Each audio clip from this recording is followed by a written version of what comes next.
drugs, I can do what I want, bitch. Yeah, I have sex and I don't use protection. It's my hot body, I'll do what I want. I don't go to school and I kill people. Whatever, I'll do what I want.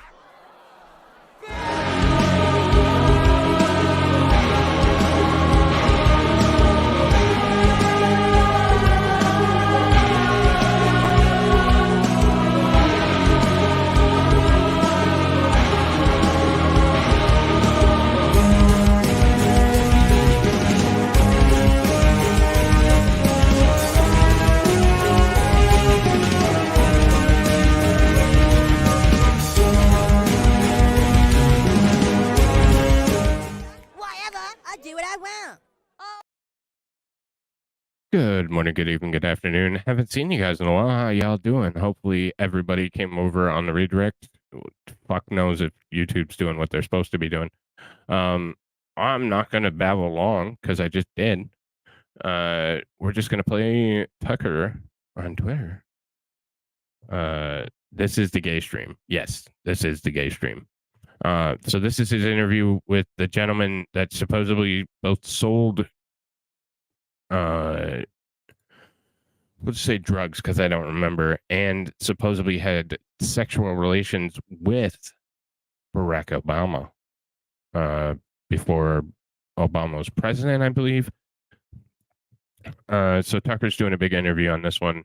I'm going to play it very much like a premiere. I'm just going to kind of hang out with you guys. Try not to jump in, but I haven't seen it, and I was anticipating it. So let's get it. In retrospect, it's pretty amazing that Barack Obama got as far as he did. In 2004, the summer of 2004, Barack Obama gave the keynote address at the Democratic Convention in Boston. And when he walked to the podium, probably only a small percentage of people in the room knew how to pronounce his name. He was totally unheard of. No one knew Barack Obama. At the time, he was a state senator in Illinois. 4 years later, he once again spoke to the Democratic Convention, but this time as the nominee. Meteoric doesn't begin to describe it. How did this happen? Well, the outlines are fairly well known, though rarely talked about. A small group of Democratic donors, mostly in Chicago, decided that Barack Obama was their guy. He was the vessel for their ambitions. They paid for his campaign. They paved the way for his rise. He spent 2 years pointlessly in the United States Senate preparing to run for president in 2008. And of course, in the end, he won. But the question was, who was this man? Where did he come from? What did he spend his life doing before he became president of the United States? Well, the news media, whose job it is doesn't to subscribe answer to me, those so he questions, didn't spent the get entire sent 08 over. campaign trying to keep you from knowing the answers.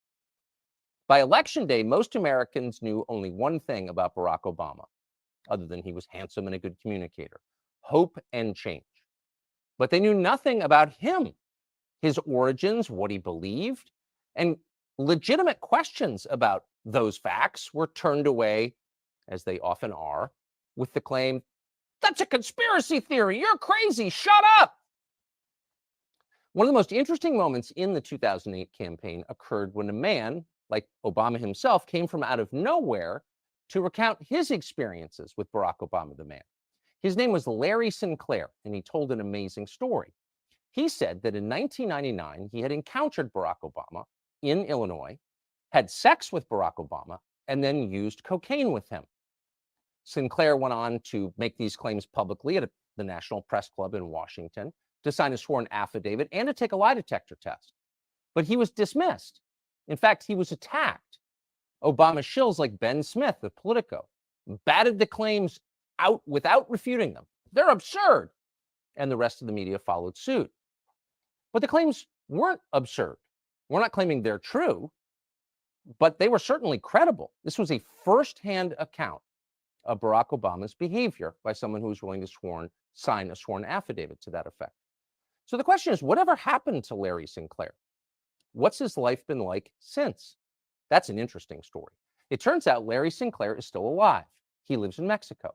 But today, he's in our studio, and we're happy to have him. Larry Sinclair, thank you so much. Thank you for inviting me. Where did you meet Barack Obama?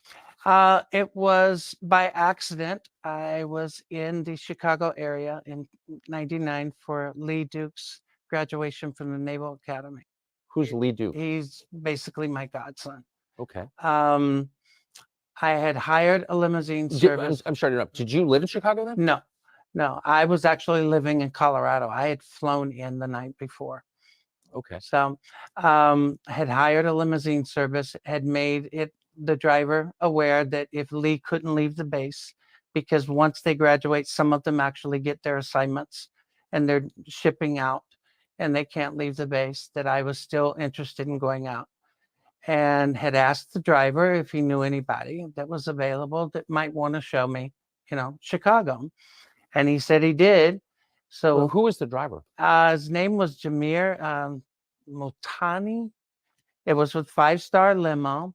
So you're just a guy who's in town for the night, and it sounds like you're looking to party, actually. Yeah. That's what you're really saying. Yeah. Well, I was in town for a few nights, but yeah, I was definitely looking to party. And Did you make that clear to the driver? oh yeah. Yeah. Oh yeah. There was no misunderstanding. How between direct were you about that? extremely. Extremely. Extremely. Okay. Yeah. There was no doubt what I was looking for. Okay. And he picked me up at my hotel in Gurnee and drove into Chicago, pulled up in a bar outside, and there's this guy that's introduced to me as Barack Obama. It was literally that casual. Had you ever heard of him? No. Did the driver know him? Yep.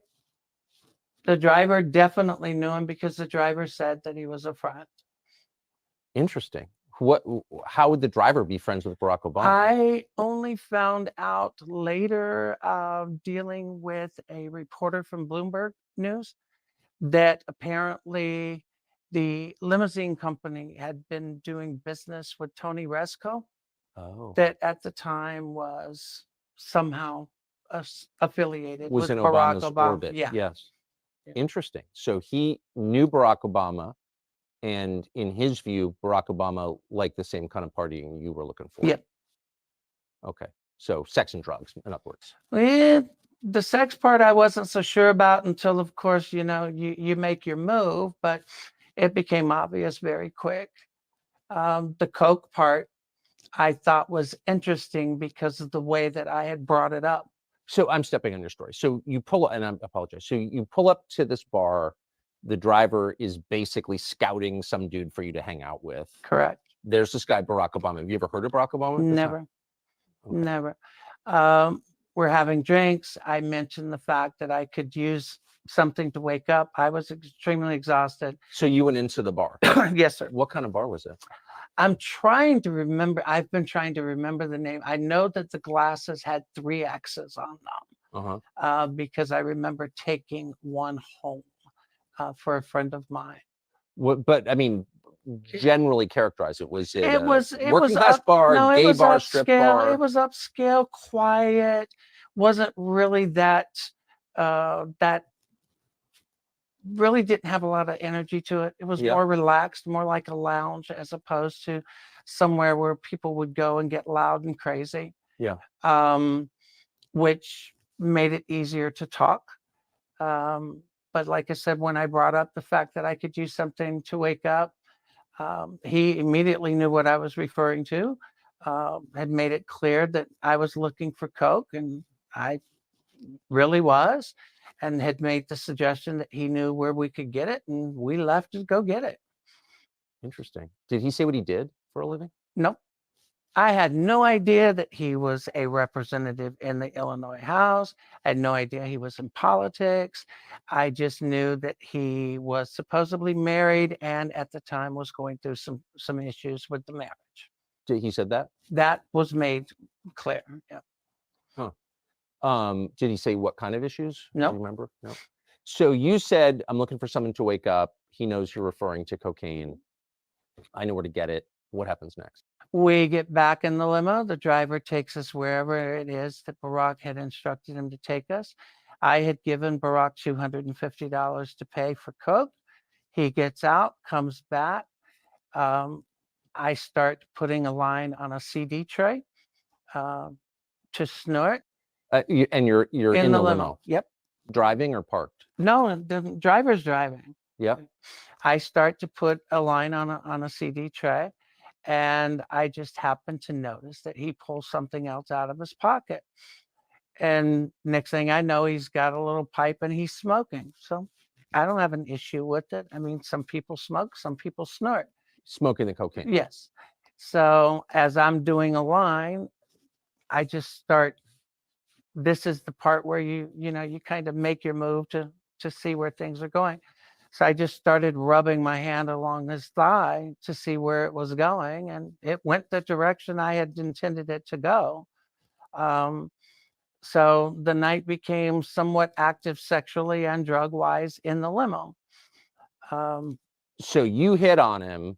Did he seem shocked by that? Not at all. Yeah. I mean, if you're smoking crack with a stranger in the back of a limo, like, you got to imagine things might go crazy places. Well, not only imagine it, I look at it this way. I've done a lot of crazy things in my lifetime. I'm a pretty good judge of character, and I pretty much know whether or not I can move in a certain direction with an individual.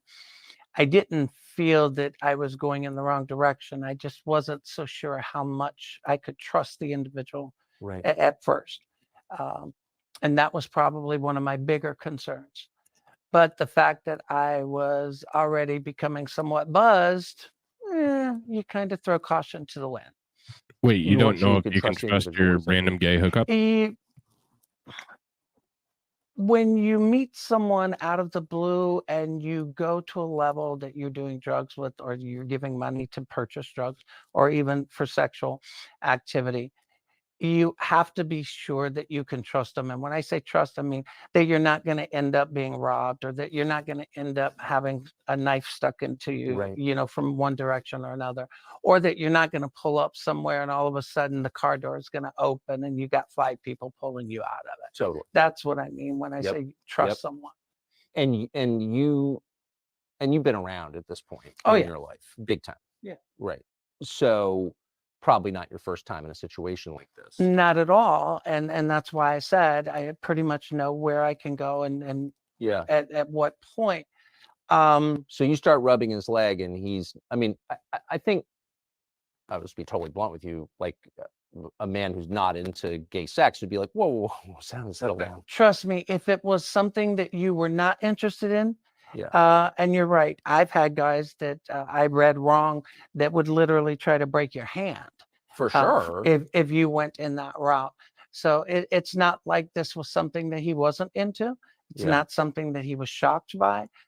Shocked by, you don't get excited and you don't unbutton your pants and you don't just sit there and let it happen. Yeah. So it definitely wasn't Barack's first time. That much I'm absolutely certain of. And I would almost be willing to bet you it wasn't his last. So you performed oral sex on I Barack did. Obama. You did. In the driver's up front? Yep. And he's cool with this. The driver has the partition up. He didn't have a problem with it. He didn't put it down for any reason. I mean, he kind of set up the whole thing for this in the first place. Exactly. And I have a funny feeling he had no bones to pick with it as far as what took place in it. So what happened after? Afterwards, I actually went back to my hotel. I had specifically asked that he drop Barack off first, but for some reason, he and Barack chose that they would drop me off at the hotel first, and then he would take Barack.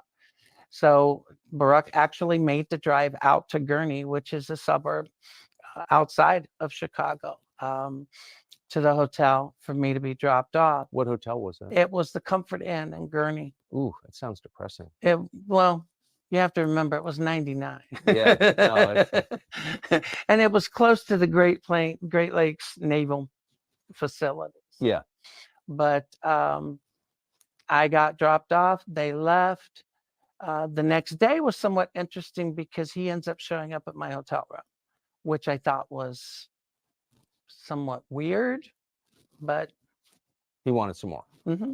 So when you say he showed up, he showed up. I mean, I had no warning. I was in the room. There's a knock on the door. I opened the door and he's standing there. And he's standing there with more coke, and he comes in, and it was just like a quick, rehash or rerun from the night before. Exact same program. Exact same program. Was he smoking Yep. again? So Barack Obama smokes crack, and then you perform Yep. oral sex on him. And like I said, the only reason I had come out in about it is I had reached out to the campaign even in 2007, only because I saw all these kids getting excited about it. Okay, wait. So how did that end? Like, Same way. You get off, you finish smoking, you leave. thanks, bye. Mhm. Huh. What did you think of him? I thought it was interesting. I thought it was definitely a con. But What do you mean by that? well, in my life at that point, you made it clear I had already been around. Yeah, big time. Yeah. So when people are doing things because they actually really enjoy it, or they're sincere, or they're looking, for Yeah. a connection, or they're doing something because they're looking for an in, or they're looking for a hook, or it's a game. Yeah. So for me, I felt that it was a game for him. It was like, okay, what am I going to get out of it? Or is there something I can get out of it other than just, the sexual part? Right. And lucky for me, I wasn't going back to Chicago anytime soon. So it really didn't matter. So you were left with a bad taste in your mouth. Something. Yeah. Yeah. Best Did pun you ever. talk to him again? I did not. In fact, And did you have any idea, even though you had sex with him twice, you did cocaine with him, watched him smoke crack twice, you had no idea who he was? I had no idea who he was until I'm sitting in my house in Tequila, Nayarit, Mexico in 2004. And he walked on that stage In Boston. in the DNC convention. And I literally hit the floor. I just hit the floor and was. Wait, so you're watching the Democratic convention from Mexico? I was and the guy that smoked crack in your comfort inn with you? I was laughing so hard. And you were sure it was him? I was absolutely positive. How? I don't forget people I've met. I don't forget people I have spent time with. I just don't. And just to restate, because I think you affirmed this, but he used his real name when you were with him. Yes, Did he call himself Barack or Barry? Barack. Barack. And so did the driver. And that's why at first, when everybody was referring to him as Barry, I just didn't understand or catch on. Because like I said, I didn't know that much about him other than the fact that, hey, you hook up, today it's Grinder. Back then it was, The limo driver. yeah, a limo driver or a bartender, you ask and somebody knows somebody or somebody doesn't. Amazing. Amazing. So you're sitting there in Mexico watching this and you think, that's the guy I had sex with who smoked crack with me. Yep. And what do you think? Like I said, I just started cracking up. I freaked out. I had even pointed out to some friends of mine that were at the house that night. And I told them, I said, you're not going to believe this. I said, I blew this guy twice, and they just start cracking up. But that's the thing about me. I've never been in the closet. I've never hid. I mean, I'm always very direct and blunt. And, and I'm just like, this is unreal, and I had no idea that he was going to run, in 2008, but I was back from Mexico, but it was a strange feeling sitting there watching him walk across that stage and realizing who he was. Huh. So what did you do? You said you reached out to the campaign? Well, I didn't do anything in 2004, but when he announced his run for 2008, I did reach out to the campaign in late 2007 because I had seen a lot of these college kids talking about how thrilled they were, how there was a candidate who was completely honest about his entire life, his drug use, what he did when he was in school, the constant back and forth. 1 minute is, yes, I did cocaine when I was younger, or no, I never did cocaine, but I smoked weed. So I just simply pointed out that all I was asking was, look, Why don't you just simply come out and say, I did coke and I've done it as recently as 1999. Just tell the truth. Put it out there and be honest and let it stay as the truth rather than this back and forth. Never did hear anything back from them immediately. Who did you reach out to? Do you remember? I reached out to actually David Axelrod's office in Chicago. I'm trying to remember the letters because it was actually 3 letters. And did you say I had sex with Barack Obama? This is the interesting part. My first contact with the campaign never mentioned the sex whatsoever. That was actually brought to my attention by someone who eventually reached out to me in late 2007, claiming to be with the campaign, but wasn't with the campaign.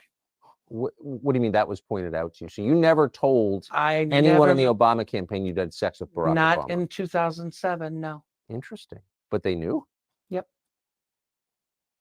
How? Who?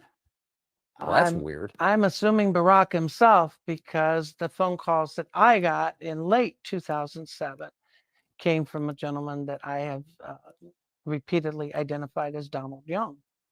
And it was Donald Young who had mentioned to me that the campaign was not going to acknowledge the sex and the drug interaction. And I was somewhat taken back because, like I said, I had never mentioned the sex to the campaign at all at that point. I had in 2008, but I had not in 2000. Okay, that is amazing. And I want to get to who Donald Young was in just a minute, but I apologize for being a bad interviewer, but let me just ask the obvious question, which what was Obama like on crack? Actually, and I hate to say this because some people are going to think I'm really crazy. I knew a lot of people that smoked it because I was in Miami in the early 80s when it became quite popular. Similar to a friend of mine that I knew in Miami, gets extremely high, calm, almost euphoric. And then as it starts to come down, the twitching and the looking, anything that looks white that's sitting on the seat or the floor, you assume is another piece that fell off that, you can pick up and smoke. But while he was high, pretty much the same. Pretty controlled. Pretty controlled, euphoric, talkative, but not really saying anything. So it was like his presidency. A lot like it. Was it your impression, and of course you would, strictly speaking, no, but was it your impression that this was the first time he'd ever smoked crack? No. You don't, first of all, you don't buy crack, get in a limo and have a pipe in your pocket if it's the first time you smoke crack. Yeah. You just don't. That makes sense.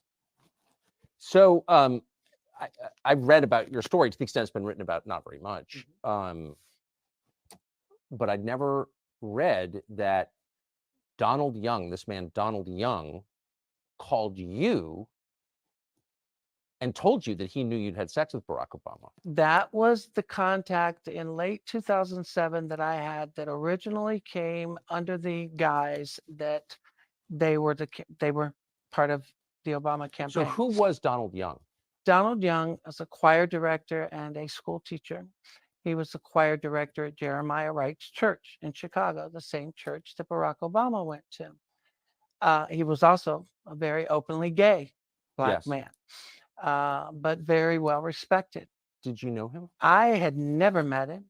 I had not even realized that the person who was communicating with me had been killed until a good 2 months after. So I'm going to get to that. So Donald Young is the choir director at Jeremiah Wright's church. Yes. And is it publicly confirmed that he knew Barack Obama? Oh, yes. Yes. Donald Young's own mother has repeatedly said that she feels that her son died to protect Barack Obama. It's just interesting that Donald Young would have called you. He's not working directly for the campaign that we know of, Exactly. but somehow he has a copy of your letter. It sounds like maybe Donald Young was on cleanup duty. Somehow he has my phone number. Exactly. And that's exactly what it was. Because like I said, the first calls were, I was led to believe that he was with the campaign.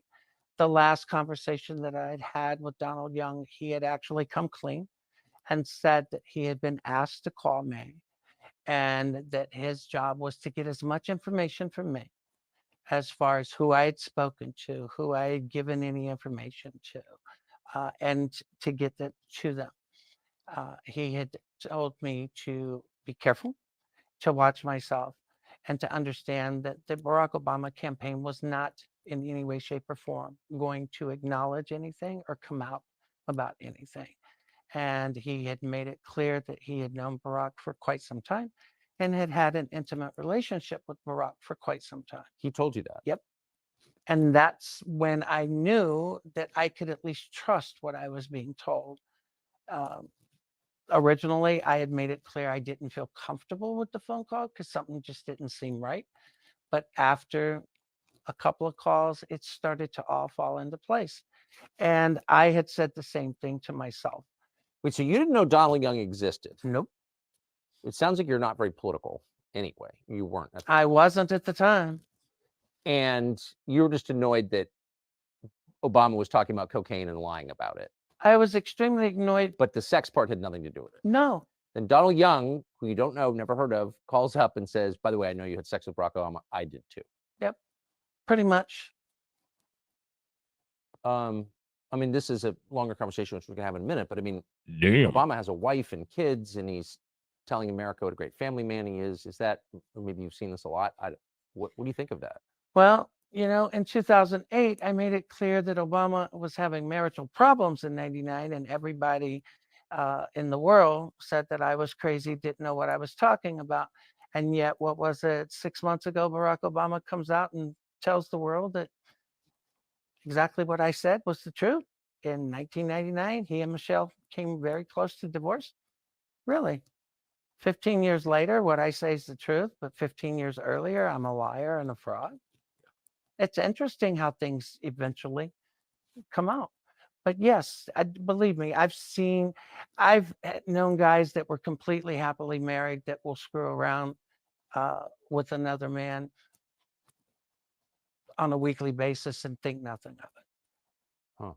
Is it your sense that that's who Obama is, just transactional, or that he's bisexual, or like, what is this? No, my feeling that Barack Obama is probably, he's definitely bi.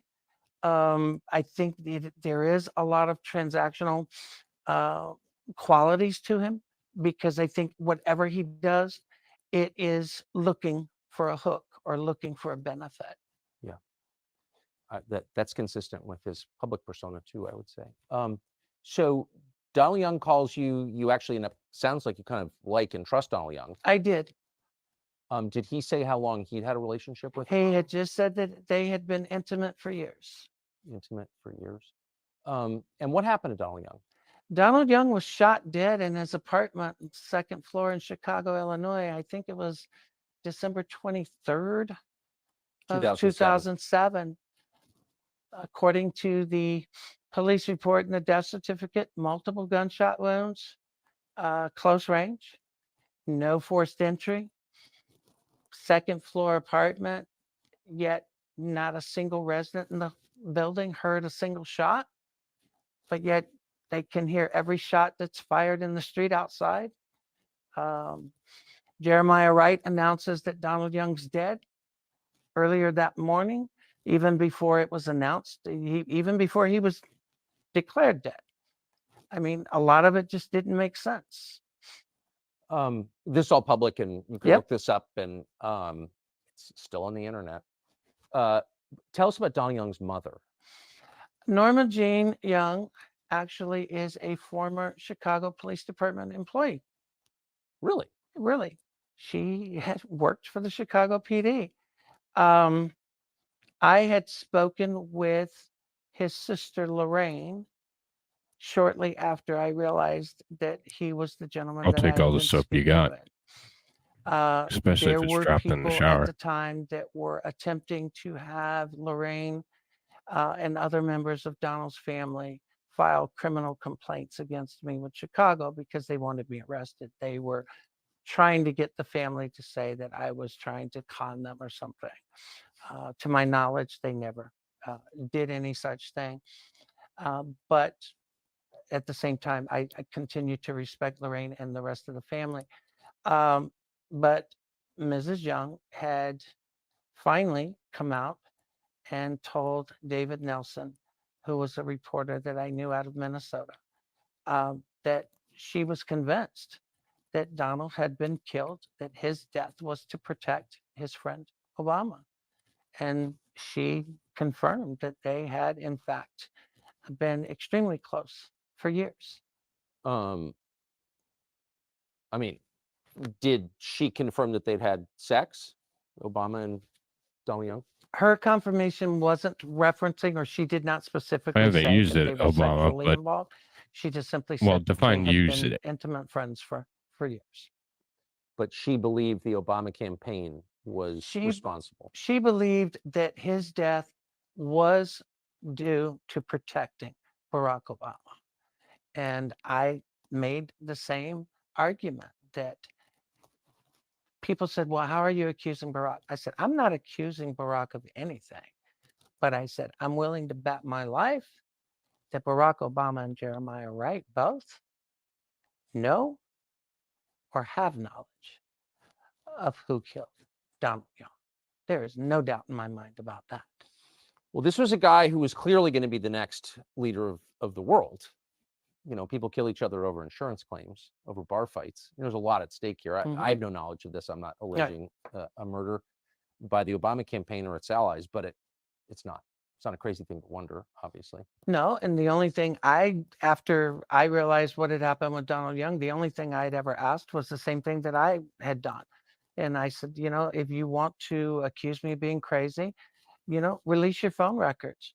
You know, turn over your phone records from your phone in '99. Turn over your phone records for the last year. I mean, it's that easy. If you've got nothing to hide, it's not like they're going to be made public. Turn them over to authorities. Let them investigate. Let them look. But no. So now seems like a fair time to ask about your motive. So your initial motive was you were annoyed because you believed or you knew that Obama was lying about his drug use. Right. But then after the Donald Young exchange, where he brings up the sex that you had with Obama, what was the point at which you decided, I'm just going to bring this to the country? I'm going to go public. Well, in January of 2008, after having contacted the campaign yet again, I had decided, you know what? Screw it. I'm just going to make a YouTube video and put it up, which I did. It wasn't because I was looking for anything out of it. In fact, if I had even stopped long enough to anticipate the blowback and the consequences of speaking out, me being me, it probably would not have stopped me. It might have slowed me a little bit, but it would not have stopped me.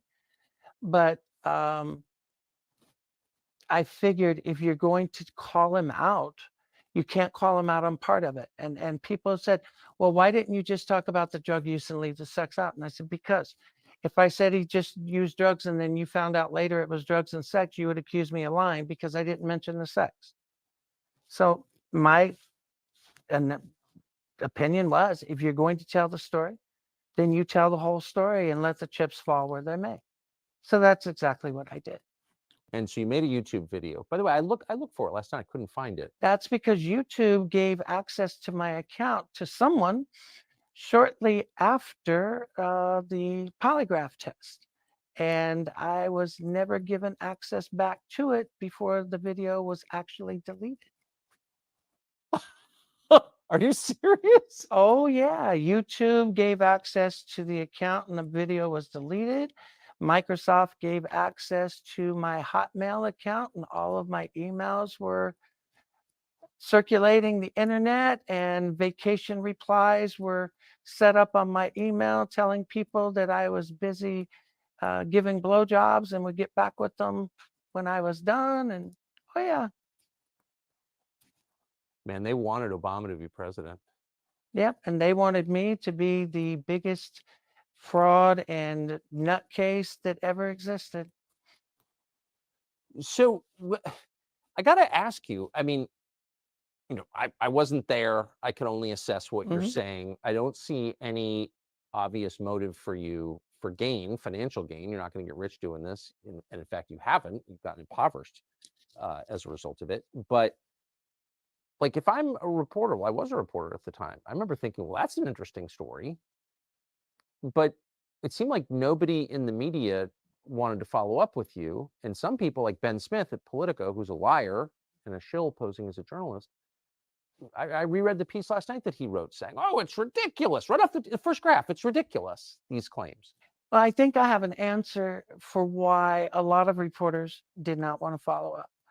And I think it would have something to do with what David Axelrod told a old Chicago Sun-Times reporter, or no, a Chicago Tribune reporter, John Crutzen. Axelrod had been a reporter in Chicago before he Okay. went into politics. Well, John Crutzen worked for the Chicago Tribune, and John Crutzen actually came to Duluth, Minnesota, and sat down with me and talked with me.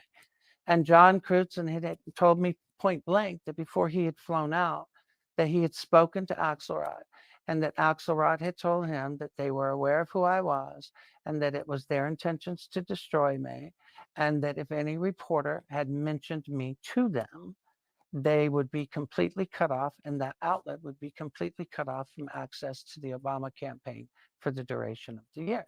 So I think that had a lot to do with why reporters didn't bring things up to the campaign, because everybody wanted access to, the new savior. Nobody wanted to be blackballed and denied access to a historic campaign. Yeah, but I mean, if it's the guy's running for president and credible information comes out that he's smoking crack and having sex with dudes, I mean, that seems like a story. Well, it would be a story if the media really cared about telling people the truth about anything. Yeah, they're liars. And that Ben Smith is a liar. Oh, Ben Smith's more than a liar, but you're right. What do you mean more than a liar? He's a complete fraud. Ben Smith, I hear people talking about grifters. Ben Smith to me is a grifter. Ben Smith wrote an article saying that I had a 27-year Criminal history. career criminal.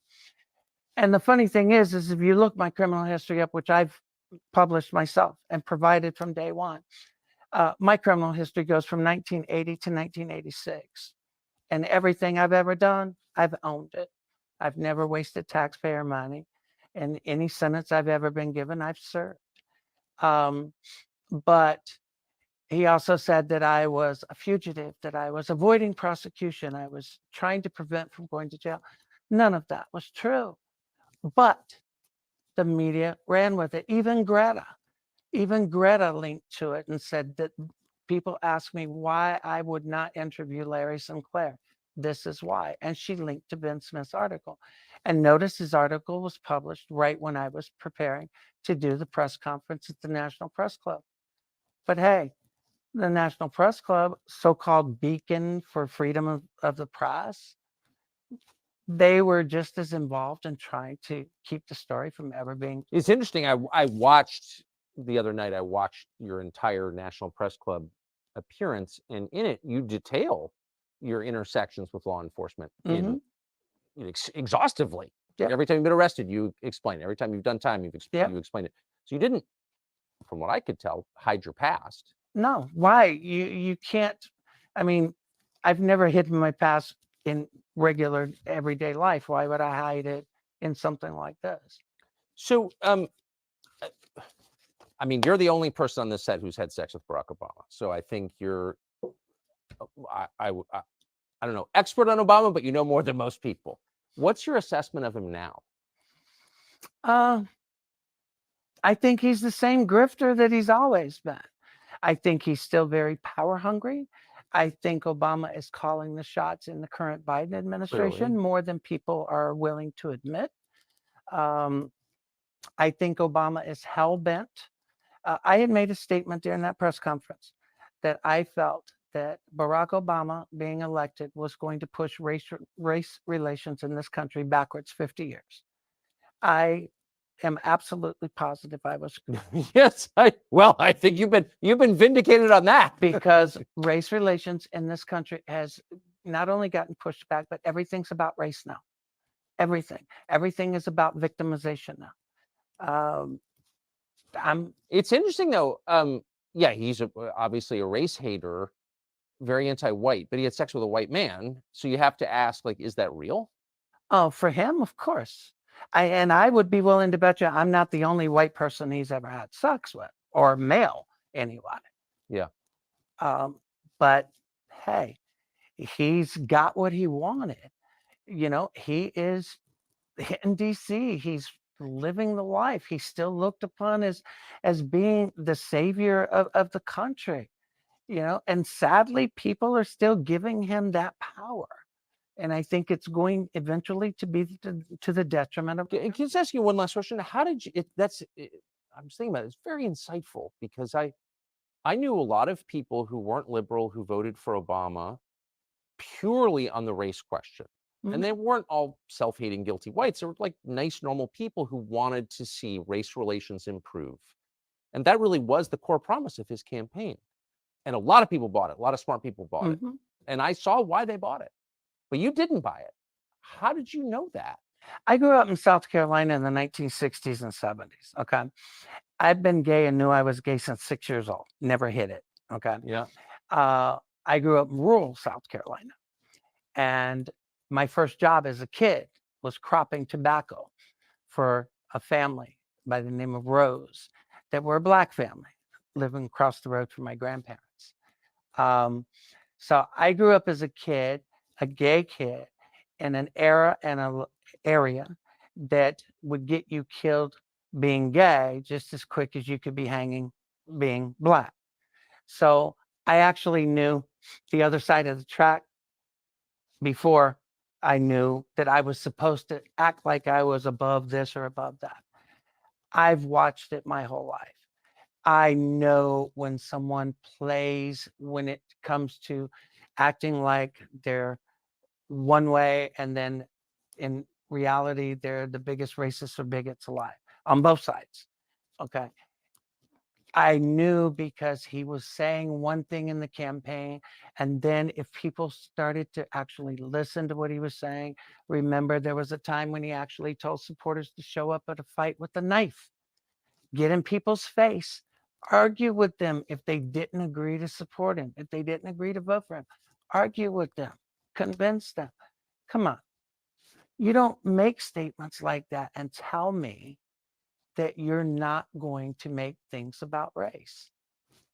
He did. Man, that is the one part of your story that we can say unequivocally you're telling the truth about. You saw that and most people didn't. Larry Sinclair, I'm really grateful that you came. I wish I had interviewed you in 2008. I don't think anyone would have run the interview. But anyway, thank you. You're welcome. Very much. Thank you. Great to meet you. You too.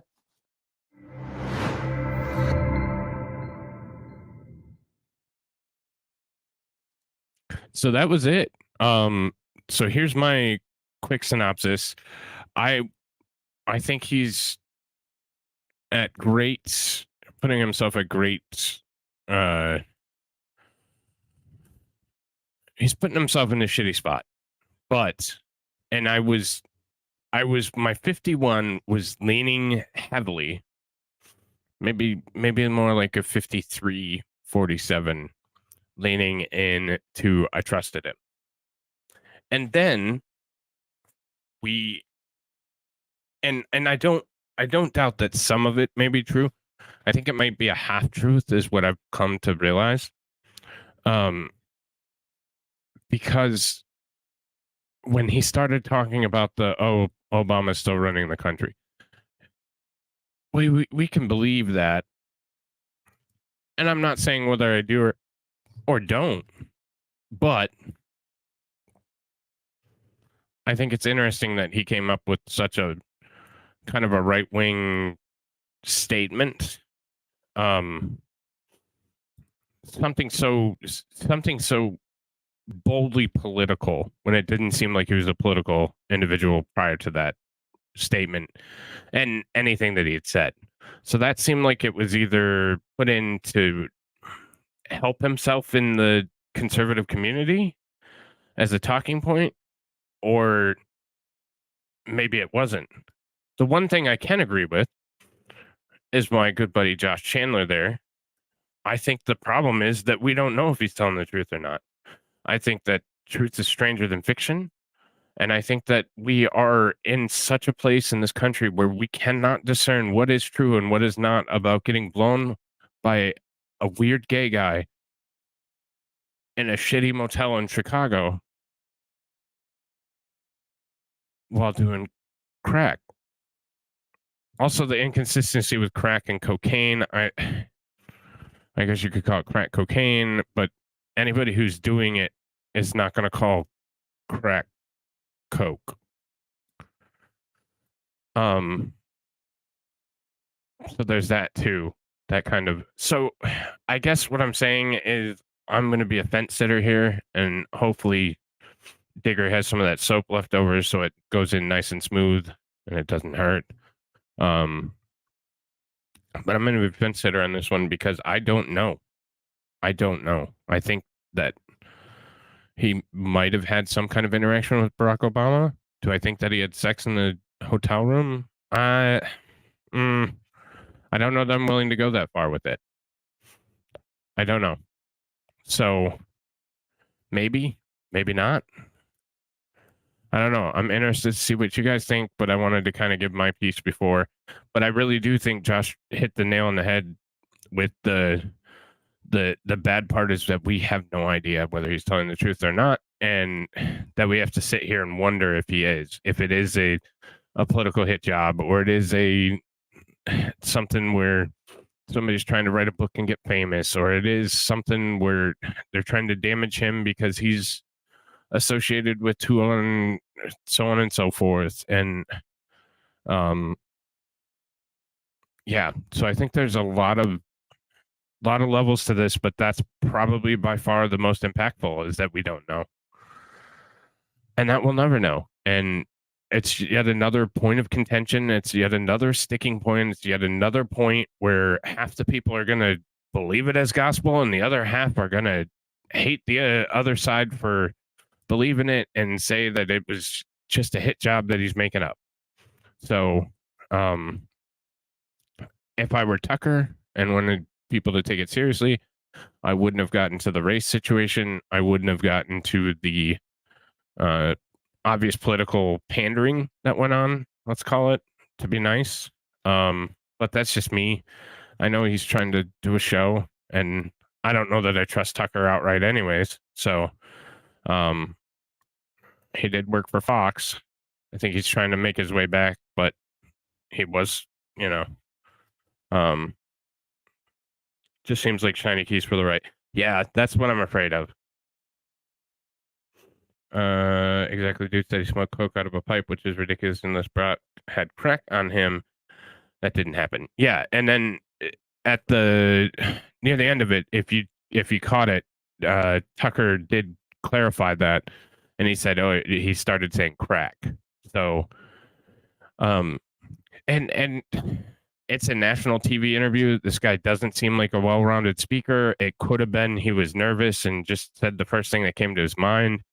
I mean, that is a possibility as well. I mean, but those are the two big sticking points. That red meat is one of them. No pun intended with Obama's dick, but the red meat to the conservatives, and then the inconsistency with the drug type, let's call it, were two things that really kind of stuck in my craw. Giggity.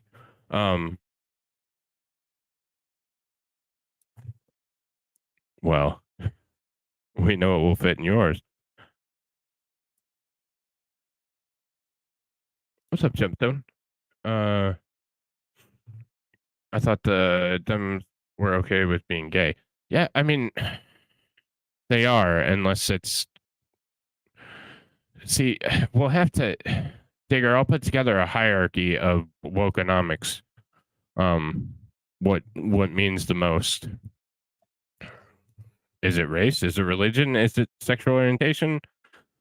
You know, I think there's a hierarchy there. So conservative kills everything. It's like, have you ever played rock, paper, scissors? Well, have you ever played rock, paper, scissors, nuke? Well, rock, paper, scissors, nuke. Nuke is being conservative. Like, conservative fucks it all. Like, it doesn't matter what other points you have, you're screwed. So that's kind of how that goes.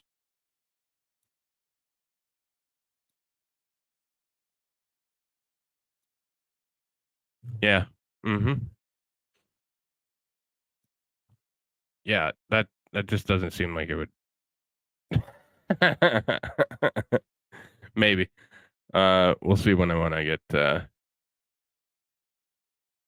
get canceled officially. When the current president is a dusty zombie with a son that smokes Parmesan cheese that he ships bricks of coke directly to the White House, finding out whether or not Obama is gay doesn't rank too high. True.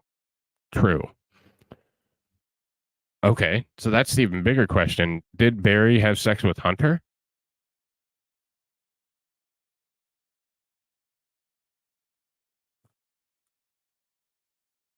Unless there's some serious consideration given to 24, it being a one Mike Obama. Just saying, could be hit job time, and it could be something that's coming up there. That could be the angle on it, is somebody's having him be an op because Michelle Obama, Mike Obama, whatever you call her, him, it is more than likely probably going to run in 24.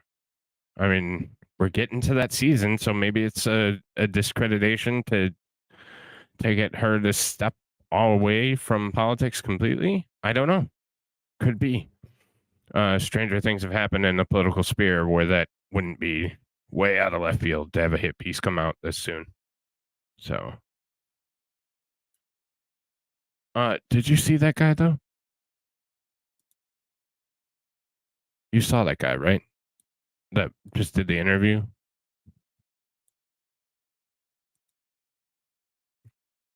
Just saying. The gay chef was drowned? Yes, he was.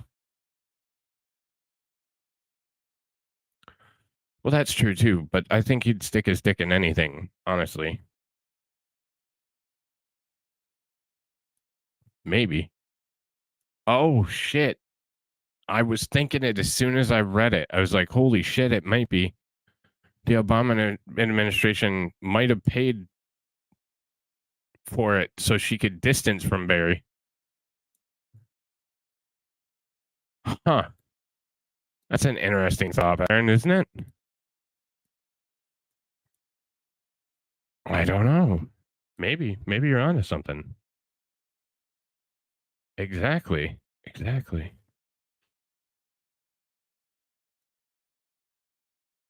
And I'll do anything for love, but I won't do crack.